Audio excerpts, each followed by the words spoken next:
Carla, Supermom, Monster Mom. Supermom. Sexy, pretty. Sexy. Waray, mataray. Waray. Sa apat mong anak, kanino ka pinaka-relax?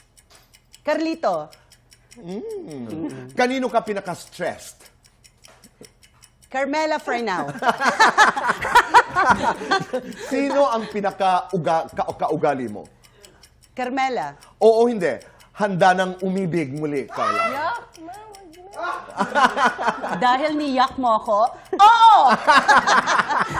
Carla, oo, hindi. May boyfriend ka ngayon. Wala. Lela, best housemate or best daughter? Best daughter. Spoiled sister, clingy sister. Clingy sister. Lover, basher. Lover. Sa mga housemates, sino ang pinaka-close mo? Joaquin. Sino ang pinakamagaling? Sino ang pinakamagaling? I like Joaquin. May adlib. Sino ang pinakamagaling sa tasks? Princess. Sino ang pinaka-pogi? Na housemate po. Joaquin. Siya o ako, mas spoiled kay Daniel para sa inyong dalawa. Sino mas spoiled kay DJ? Siya. Siya o ako, mas madrama? Siya. Siya o ako, mas maarte? Siya. Siya o ako, mas maganda?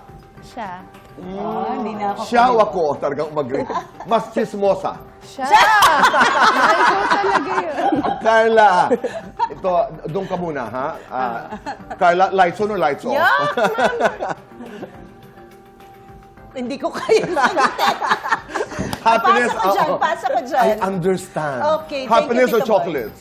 Chocolate. Best time for chocolates? Best time? Yes. After dinner. Kung bibigyan niyo ang isa't isa ng moniker, halimbawa, ano ito? Ang stage mother. Ano pa yung kay Carmela? English hindi ko maalala eh. Ano? Proactive. Oh, di ba? Talaga naman. Tita May, sorry. Hindi ko naalala. Yung Tagalog naalala ko agad yun. Maaram ako. Oo.